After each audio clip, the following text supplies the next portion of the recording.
आज फिर से हम लोग सिविल इंजीनियरिंग के लगभग 50 क्वेश्चन करेंगे डेली प्रैक्टिस के तौर पर। चलिए शुरू करते हैं। पहले क्वेश्चन है हमारा,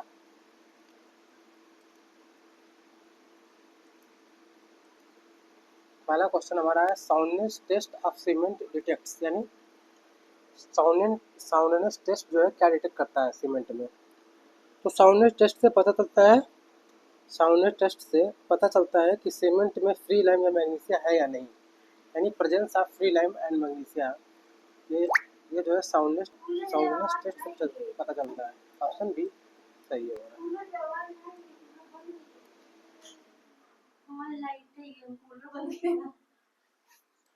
ऑप्शन बी सही है हमारा। अगला सवाल हमारा है the quick setting cement contains, the quick setting cement contains. तो क्विक सेटिंग सीमेंट में जिप्सम कम होता है और सेटिंग जल्दी हो जाती है। तो क्या होता है less gypsum, quick setting cement में जिप्सम कम होती है, यानी ऑप्शन बी सही है हमारा। अगला सवाल है हमारा which type of brick is best for water locked areas, यानी वाटर लॉक्ड एरियाज के लिए कौन सी ब्रिक बेस्ट होती है। तो इंजीनियरिंग ब्रिक्स वाटर अब्जॉर्प्शन कम करते हैं और अधिक स्ट्रेंथ रखते हैं। तो इंजीनियरिंग ब्रिक्स जो होती हैं उनमें वाटर अब्जॉर्प्शन कम होता है और स्ट्रेंथ अच्छी होती है। तो वाटर लॉक्ड एरिया में हमारा कौन सा ब्रिक यूज होगा, इंजीनियरिंग ब्रिक। ऑप्शन डी सही है हमारा। अगला सवाल हमारा है hardness of stone is tested by, यानी स्टोन की हार्डनेस किससे टेस्ट की जाती है। तो ब्रिनेल या मोस स्केल मेथड से स्टोन की हार्डनेस चेक की जाती है। तो ब्रिनेल हार्डनेस टेस्ट से स्टोन की हार्डनेस टेस्ट की जाती है। ऑप्शन सी सही है हमारा। अगला सवाल हमारा है slag is a waste form, यानी स्लेग किसका वेस्ट फॉर्म है। तो स्लेग जो है स्टील प्रोडक्शन का वेस्ट फॉर्म है, मोल्टन वेस्ट है। तो स्लेग जो हमारा स्टील का वेस्ट फॉर्म है। ऑप्शन बी सही है। क्वेश्चन नंबर 6 हमारा है maximum shear stress theory is used for, maximum shear stress theory किसके लिए यूज की जाती है। तो डक्टाइल मटेरियल्स में यील्डिंग शियर से शुरू होती है, इसलिए यह थ्योरी डक्टाइल मटेरियल्स पर लागू होती है, यानी ऑप्शन बी सही है हमारा। डक्टाइल मटेरियल्स के लिए maximum shear stress theory use की जाती है। ऑप्शन बी सही है हमारा। अगला सवाल हमारा है in bending the section modulus is, अगला सवाल हमारा in bending the section modulus is, section modulus क्या होता है। तो हमारा सेक्शन मॉडुलस होता है आई अपॉन वाई, और सेक्शन मॉडुलस क्या बताता है strength directly depend upon section modulus. तो किसी भी स्ट्रक्चर की जो स्ट्रेंथ है डायरेक्टली सेक्शन मॉडुलस पर डिपेंड करती है, यानी ऑप्शन ए हमारा सही है। सेक्शन मॉडुलस क्या है आई अपॉन वाई, आई क्या हुआ पर इनर्शिया, वाई है डेप्थ है। अगला सवाल हमारा cast iron fails under, cast iron fails under, cast iron कब फेल होता है। तो कास्ट आयरन ब्रिटल होता है, इसलिए टेंशन में फेल होता है। कास्ट आयरन क्या होता है, ब्रिटल होता है और टेंशन में फेल होता है। ऑप्शन ए सही है हमारा। क्वेश्चन नंबर 8 का ऑप्शन ए सही है हमारा। अगला सवाल है modulus of elasticity is the ratio of, modulus of elasticity is the ratio of, modulus of elasticity किसका रेशियो है। तो मॉडुलस ऑफ इलास्टिसिटी होता है ई, इज इक्वल टू होता है सिग्मा अपन एप्सिलॉन, यानी स्ट्रेस अपॉन स्ट्रेन का अनुपात होता है हमारा। Shear stress upon shear strain, shear axial stress upon axial strain. Option B सही है हमारा। Axial stress upon axial strain ये होता है मॉडुलस ऑफ इलास्टिसिटी। सवाल नंबर 10 है हमारा in a simply supported beam with UDL maximum bending moment occurs. यानी एक सिंपली सपोर्टेड बीम में जिस पे यूडीएल लगा है, मैक्सिमम बेंडिंग मोमेंट कहाँ पर आता है।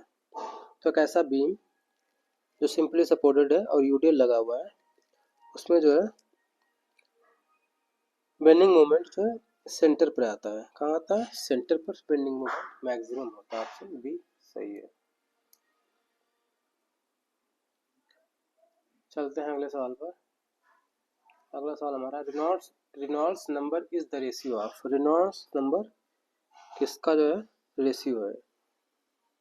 तो रेनॉल्ड नंबर जो हमारा inertia force to viscous force का रेशियो है। Inertia force to viscous force. Reynold number का फार्मूला क्या होता है? R is equal to rho V D upon mu. R is equal to rho V D upon mu इसका formula होता है। Option A सही है।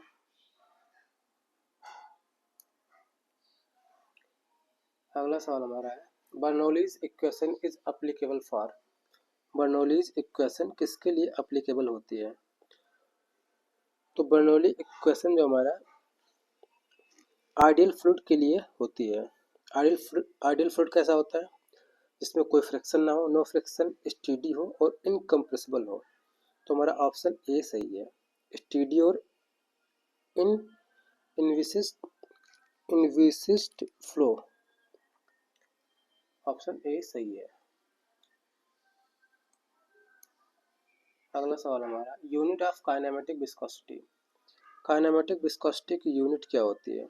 तो काइनेमेटिक विस्कोसिटी की हमारी यूनिट होती है मीटर स्क्वायर पर सेकेंड। काइनेमेटिक विस्कोसिटी का फार्मूला क्या होता है? Mu upon rho. हमारा यूनिट क्या होती है? मीटर स्क्वायर पर सेकेंड। ऑप्शन ए सही है। चलते हैं अगले सवाल पर। क्वेश्चन नंबर 14 हमारा है the total pressure on a submerged vertical plane surface is. Total pressure on a submerged vertical plane, submerged vertical plane पर टोटल प्रेशर क्या होता है? हमारा टोटल प्रेशर होता है एक सबमर्ज्ड वर्टिकल प्लेन सरफेस पर रो जी ए एच। ऑप्शन बी सही है। रो जी ए एच ऑप्शन बी सही है। चलते हैं अगले सवाल पर। Venturimeter works on. Venturimeter works on. Venturimeter किस प्रिंसिपल पर काम करता है? तो वेंचुरीमीटर हमारा बर्नौलीज थ्योरी पर काम करता है। बर्नौलीज प्रिंसिपल पर काम करता है। ऑप्शन बी सही है। अगला सवाल हमारा है the most active clay mineral. The most active clay mineral कौन सा है? तो हमारा montmorillonite most active clay mineral है। सबसे ज़्यादा सेवलिंग और श्रिंकेज इसी में होता है। हाईली एक्टिव क्ले मिनरल है हमारा मोंट मोरिलोनाइट। ऑप्शन सी सही है। अगला सवाल हमारा coefficient of permeability depends upon.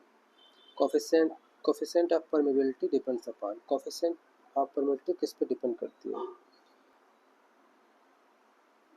Coefficient of permeability हमारी वाइट रेशियो पे भी डिपेंड करती है, ग्रेन साइज पे भी डिपेंड करती है और विस्कोसिटी पर भी डिपेंड करती है। ये सब पता चलता है हमें डार्सीज लॉ से। ऑप्शन डी सही है।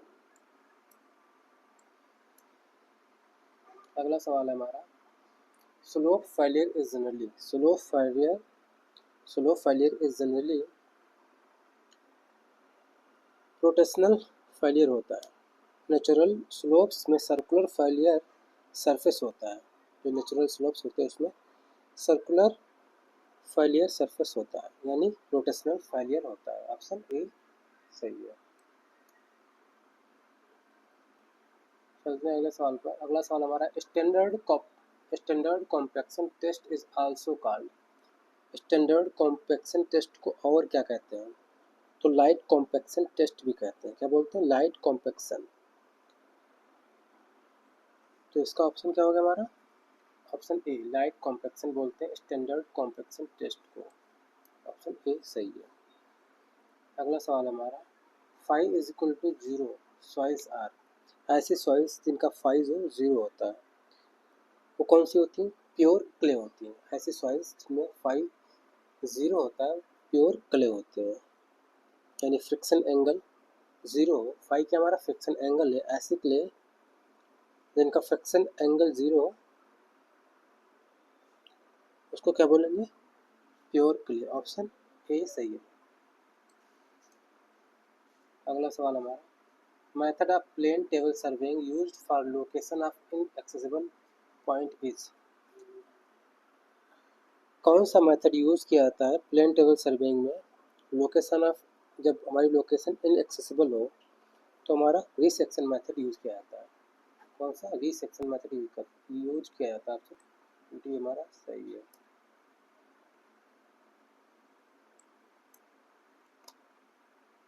चलते हैं अगले सवाल पे। Parallax error occurs due to. Parallax error किसके कारण होता है? तो improper focusing of eyepiece, object और क्रॉस हेयर एक प्लेन में ना हो तो पैरालॉक्स एरर आता है। यानी improper focusing of eyepiece, अगर हमारी फोकसिंग जो है इम्प्रॉपर है, मतलब प्रॉपर नहीं है, तो उससे पैरालॉक्स एरर होता है। 22 का ऑप्शन हमारा ए सही है। 22 का हमारा ऑप्शन ए।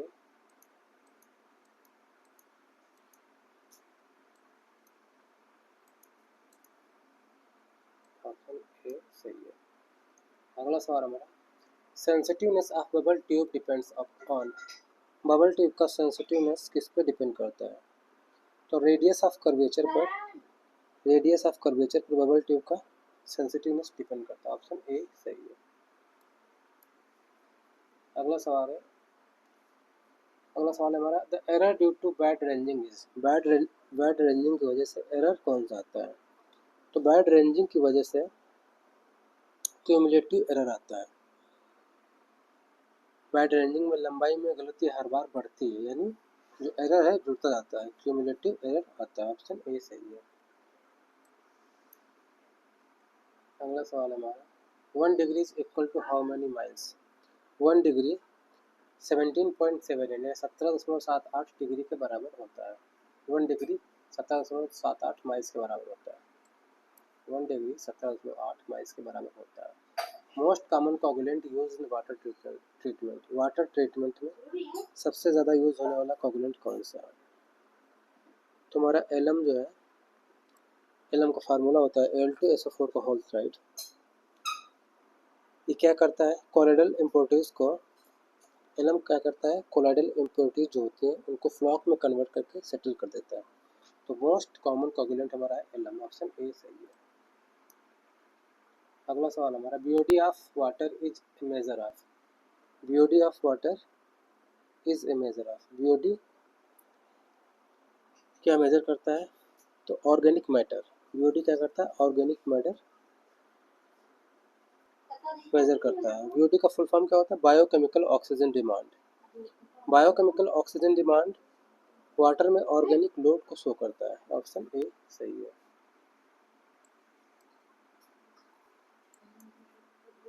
अगला सवाल हमारा, the detention time the detention time in A sedimentation tank is usually. एक सेडिमेंटेशन टैंक में डिटेंशन टाइम यूजुअली कितना होता है? तो डिटेंशन टाइम, टैंक में पानी रुकने का टाइम होता है आमतौर पर 2 से 6 घंटे होता है। कितना होता है? 2 से 6 घंटे होता है।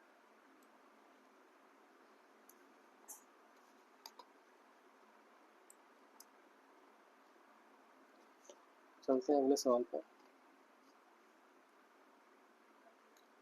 Pathogenic pathogenic bacteria are destroyed in. Pathogenic bacteria कहाँ डिस्ट्रॉय किए जाते हैं?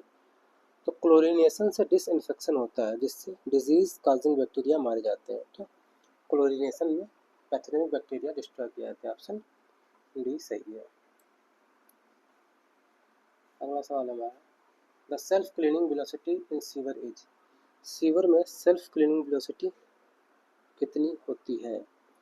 तो 0.6 मीटर पर सेकेंड मिनिमम वेलोसिटी सीवर में सॉलिड डिपॉजिट्स को फ्लो में बहा ले जाती है। यानी कम से कम 0.6 मीटर पर सेकेंड हमारी सेल्फ क्लीनिंग वेलोसिटी होनी चाहिए सीवर में। ऑप्शन डी सही है। अगला सवाल हमारा, stopping sight distance on road depends on. Stopping sight distance roads पर किस पर डिपेंड करती है? तो स्टॉपिंग साइड डिस्टेंस हमारा डिपेंड करता है रिएक्शन टाइम पर, स्पीड और फ्रिक्शन, यानी स्पीड पे भी डिपेंड करता है, फ्रिक्शन पे भी डिपेंड करता है। ऑप्शन हमारा डी सही है। स्टॉपिंग साइड डिस्टेंस यानी SSD का फार्मूला होता है, SSD is equal to formula होता है VT plus V square upon 2GF। ये तीनों फैक्टर्स पर डिपेंड करता है। ऑप्शन डी सही है। अगला सवाल हमारा camber in road is provided for. Road में कैम्बर क्यों प्रोवाइड किया जाता है? तो कैम्बर प्रोवाइड किया था रेन वाटर को आसानी से ड्रेन करने के लिए, यानी ड्रेनेज के लिए कैम्बर प्रोवाइड किया था। ऑप्शन बी सही है। अगला सवाल हमारा Marshall test is used to determine. Marshall test क्या डिटरमाइन करने के लिए यूज़ किया जाता है? तो मार्शल टेस्ट जो है, मार्शल टेस्ट से बिटुमिनस मिक्स की स्ट्रेंथ और फ्लो वैल्यू मापी जाती है, यानी stability of bitumen mix. Marshall test किया जाता है स्टेबिलिटी ऑफ बिटुमिन मिक्स को फाइंड करने के लिए। ऑप्शन बी सही है। अगला सवाल हमारा डिजाइन स्पीड क्या है? डिजाइन स्पीड वह स्पीड है जिस पर रोड ज्योमेट्रिक डिज़ाइन किया जाता है। डिजाइन स्पीड वह स्पीड है जिस पर रोड को डिज़ाइन किया जाता है ज्योमेट्रिकली, यानी ऑप्शन सी सही है हमारा। Safe maximum speed for design. Option C सही है। अगला सवाल हमारा 34 नंबर 35 नंबर है, 34 हो गया। 35 नंबर सवाल है tie bars in cement concrete pavement are used to. Tie bars क्यों यूज़ किया जाता है? टाई बार्स यूज़ किया जाता है to hold slab together. Tie bars adjacent slabs को लॉन्गिट्यूडनली जॉइंट पर जोड़कर श्रिंकेज से बचाते हैं। Option C hold slab together, slab को एक साथ बनाए रखने के लिए हमारा टाई बार्स का यूज किया था। ऑप्शन सी सही है। अगला सवाल हमारा minimum cover for RCC footing. RCC footing के लिए मिनिमम कवर कितना होता है? तो RCC फुटिंग के लिए मिनिमम कवर हमारा होता है 75 mm, 75 mm जो हमारा RCC फुटिंग के लिए मिनिमम कवर होता है। का सवाल है in a singly reinforced RCC beam steel is placed in. Singly reinforced beam में RCC बीम में स्टील को कहाँ प्रोवाइड किया जाता है? तो टेंशन जोन में RCC टेंशन जोन में स्टील को प्रोवाइड किया जाता है। ऑप्शन सी सही है। अगला सवाल है development length is. Development length क्या होती है? तो डेवलपमेंट लेंथ को ही एनकरेज लेंथ बोला जाता है। डेवलपमेंट लेंथ का फार्मूला होता है LD is equal to 5 sigma S upon 4 tau BD, और इसलिए दी जाती है ताकि स्टील स्लिप ना करे। Development length is encourage length. Option A सही है। अगला सवाल है मेरा IS code for steel design. Steel design के लिए कौन सा IS कोड यूज़ किया जाता है? जनरल कंस्ट्रक्शन इन स्टील डिज़ाइन के लिए IS 800 यानी IS 800 का यूज़ किया जाता है। ऑप्शन बी सही है। Lacing bars in built up columns resist. Built up columns में लेसिंग बार्स क्या रजिस्ट करती है? बिल्टअप कॉलम्स में लेसिंग बार्स कंपोनेंट मेंबर्स को लेटरल शियर से रजिस्ट करने में मदद करते हैं, यानी शियर से रजिस्ट करने में मदद करते हैं। ऑप्शन सी सही है। लेसिंग बार्स बिल्टअप कॉलम्स में शियर को रजिस्ट करते हैं। ऑप्शन सी सही है। अगला सवाल हमारा duty of water is defined as. Duty of water is defined as. Duty क्या होता है? ड्यूटी एरिया पर यूनिट डिस्चार्ज होता है।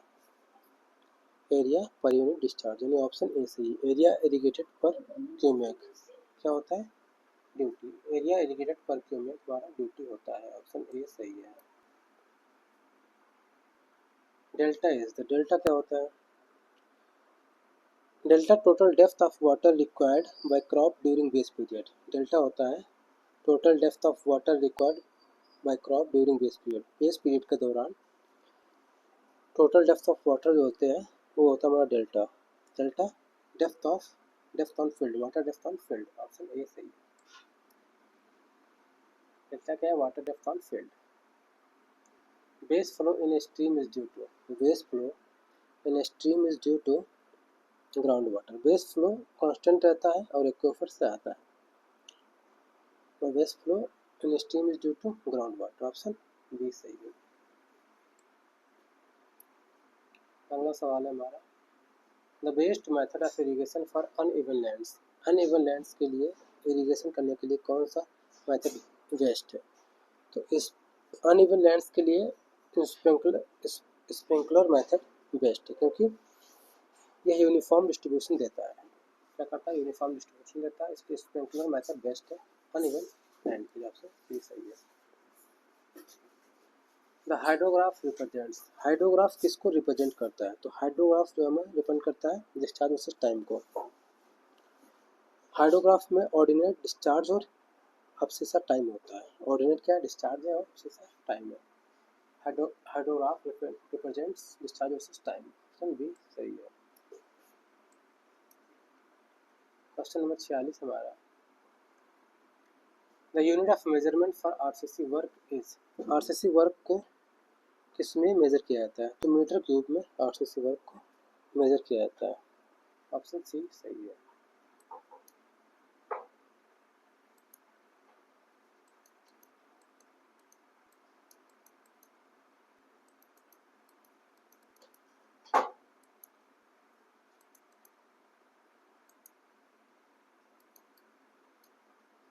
ऑप्शन सी हमारा सही है।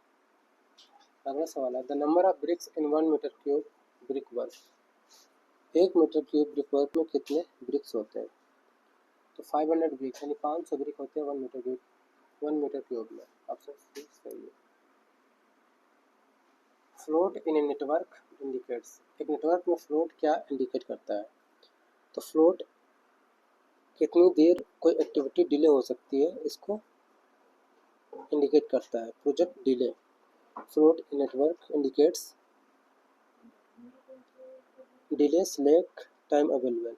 सब कुछ यही जो है इंडिकेट करता है, डिले, स्लैक और टाइम अवेलेबल। ऑप्शन डी सही है। If critical path increases by 2 days, project duration क्या होगा? If critical path increases by 2 days, तो प्रोजेक्ट ड्यूरेशन इंक्रीज करेगा। क्या करेगा? इंक्रीज करेगा। क्रिटिकल पाथ प्रोजेक्ट का टोटल टाइम देता है, उसी के बढ़ने से प्रोजेक्ट डिले होता है। ऑप्शन बी सही है। क्रिटिकल पाथ इंक्रीज करेगा बाय 2 डेज, तो प्रोजेक्शन ड्यूरेशन इंक्रीज करेगा। ऑप्शन बी सही है। ऑप्शन बी सही है। आज का लास्ट सवाल है हमारा, the main purpose of central line method in estimation is. Central line method से मेन पर्पज क्या होता है? तो सेंट्रल लाइन मेथड का मेन पर्पज है quantity calculation, reduce calculation, faster estimation. सभी option fast and efficient method है हमारा सेंट्रल लाइन मेथड, तो इसमें ऑल ऑफ द अबव हो जाएगा। ऑप्शन डी सही है। आज के सारे क्वेश्चन खत्म होते हैं यहाँ पे, मिलेंगे कल फिर से।